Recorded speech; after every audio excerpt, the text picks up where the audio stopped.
Hi, Gene here with my thoughts for today, and my thoughts for today might surprise some of you if you've been even if you're not watching this or haven't been watching this vlog for a while. I'll just tell you right out, I'm a conservative. I rarely have anything complimentary to say about Democrats, but I am going to say something today, and this is a senator whom I have actually praised in the past. And I just have to, it's interesting because, I'm talking about John Fetterman, okay? Well, that was already in the title for this vlog, so you know whom I'm talking about. But there's this website which I highly recommend called Two-Way, 2WAY.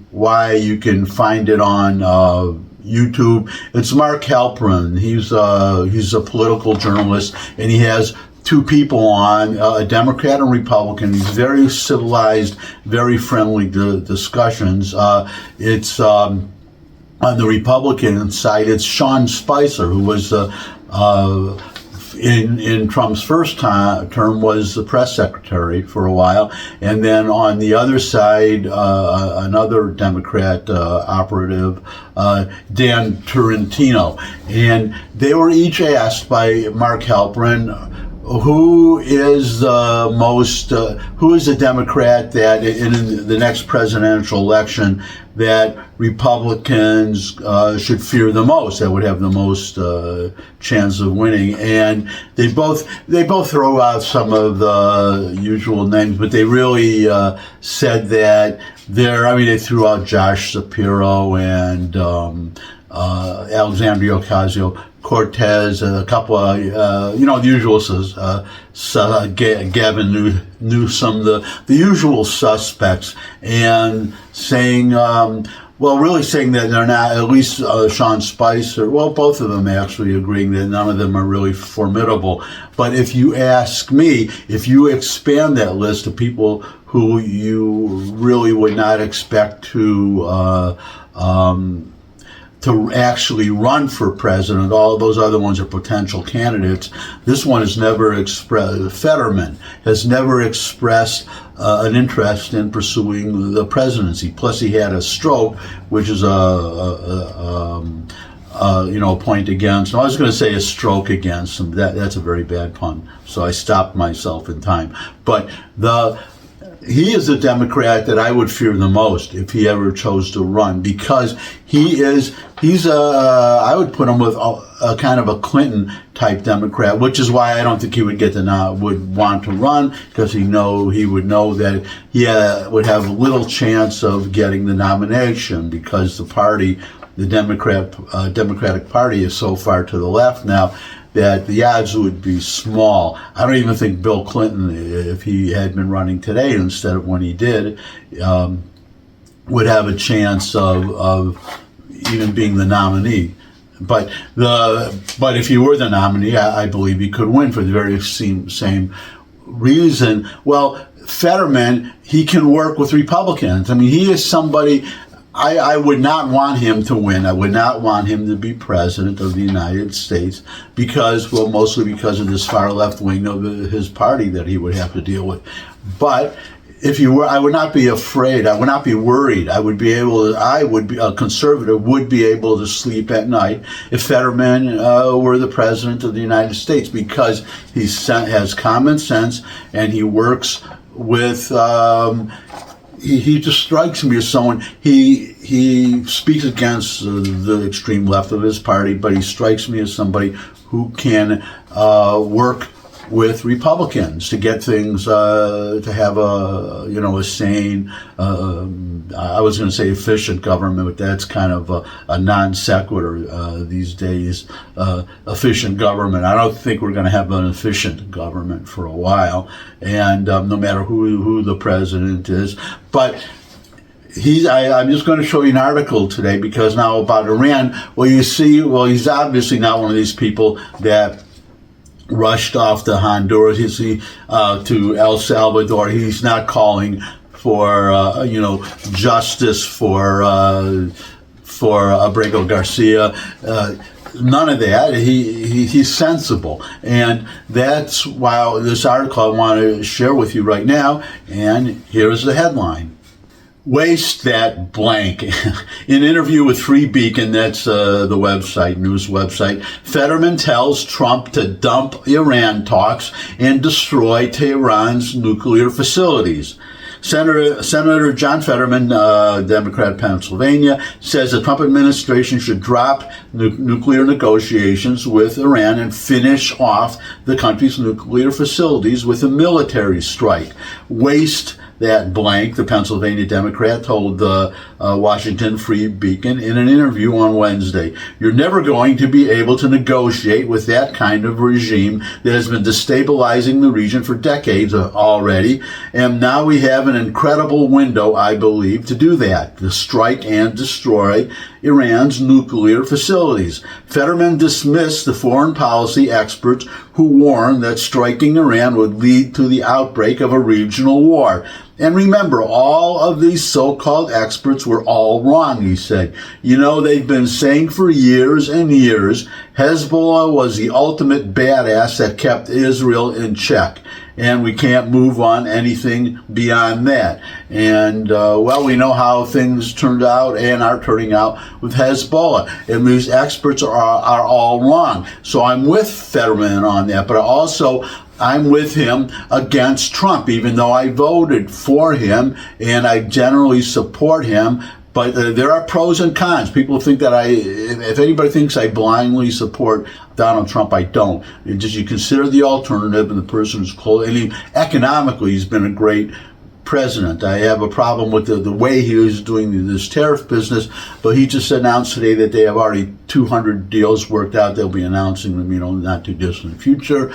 But as long as that resolves and Trump gets what he wants, then I'm okay with it. But I don't want to get off on that. Maybe if you ask me in the comments to do a whole thought on this, I will talk in detail on Trump's tariff policy and the way he implemented them and his goal and yada yada.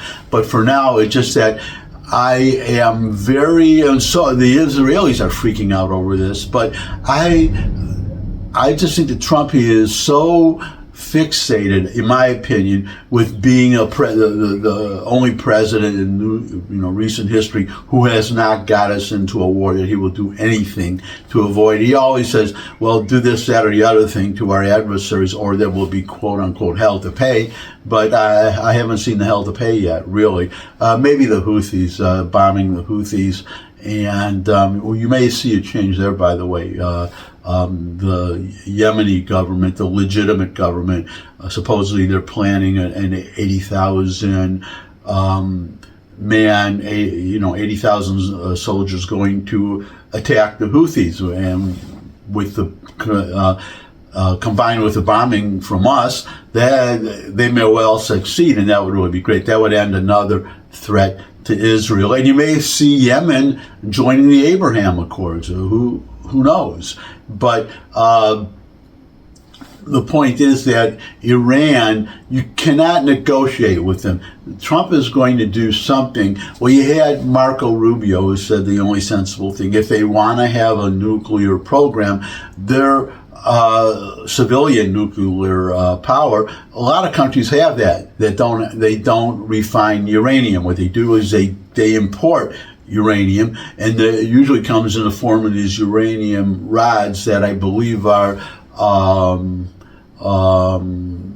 they're mixed with boron or something. It cannot be weaponized. The way a nuclear power plant works, if you want to know, is there is a big chunk of, I believe again, it's boron with holes in it, and these rods are above and they come down and they go into the holes. And what the boron does is it absorbs the uranium electrons, atoms from reaching critical mass, from interacting with each other frequently enough and in enough quantity to set off a nuclear explosion. That's how a nuclear weapon works, by the way. You have this chunk of uranium, this chunk of pure uranium.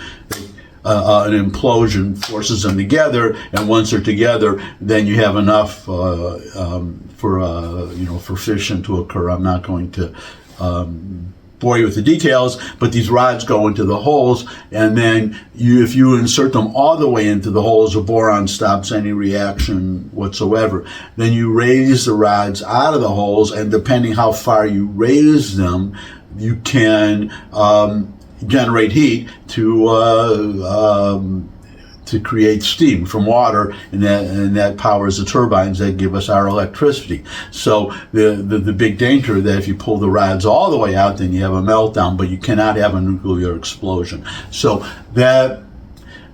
Iran, so that's what Rubio was talking about, that we can have that Iran can import these rods and they can have their nuclear power, but no chance of a bomb. But what that means is what Israel wants. This is their bottom line, is their refined uranium has to be, all of it, down to the last gram, removed from Iran. They cannot mine and refine anymore, and the centrifuges have to all be destroyed. That's, I guess you could ship them out too, but just destroy them. And that is Israel's bottom line. And the fear that that the Israelis have is that Trump is going to settle for something less than that, something that allows them to have a nuclear power, but also to keep their centrifuges and some of their refined uranium. And you're back to the JCPOA and the Obama administration, where Iran promises not to refine the uranium more than 3.5%. So you have Fetterman now getting to Fetterman. That's what today's thoughts are about, is saying you're wasting time. Don't waste that blank talking to Iran, because you cannot talk to them. They're just playing, they're just rope-a-doping the administration, buying for time while they continue. I mean, during these talks, as far as I know, I've heard nothing that any work on refinement, refining uranium has stopped. And I read another article in the one of the Israeli papers, that actually, I think two papers, news sites, that they are now fortifying, the Iranians are starting to fortify further their nuclear installations, because out of fearing an Israeli attack. And that's what's going to happen. And Trump, so far, he denied ordering or telling Israel not to attack the sites, because he wants to do these. But these negotiations that Fetterman and I think are a waste of time. But he said that he made it very uncomfortable for the Israelis. If they have to, though, the Israelis will act. But it's going to be more difficult for them, because they don't have bunker busters and they don't have B-2 bombers to deliver them. And that, I'll just end on this. On Iran, there's other thing Israel wants, is to end Iran's ballistic missile program. Now, that's not as much a danger if they don't have the nuclear warheads to deliver them. But if they have that, and, well, you don't even need the missiles. That is my point. If you could have to assemble one nuclear weapon and put on a fishing boat or some, innocent, if you remove the sanctions or whatever, and Iran is trading with us or whatever, and just load a nuclear weapon onto any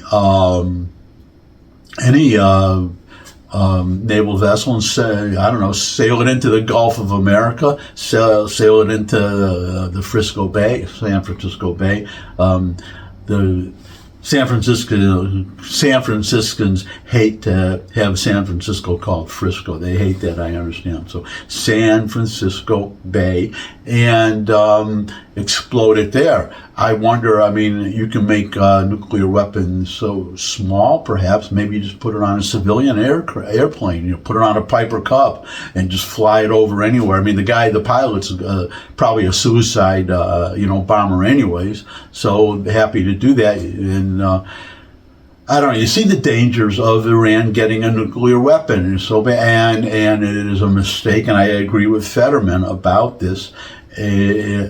It's a mistake. We're wasting time talking with them. It's well, I can't say, I'm a broken record now. I keep saying waste of time, and Fetterman already said it. So I'll stop here. Your comments are always welcome in the comments section below below this video, and you can say waste of time or not waste of time as much as you want.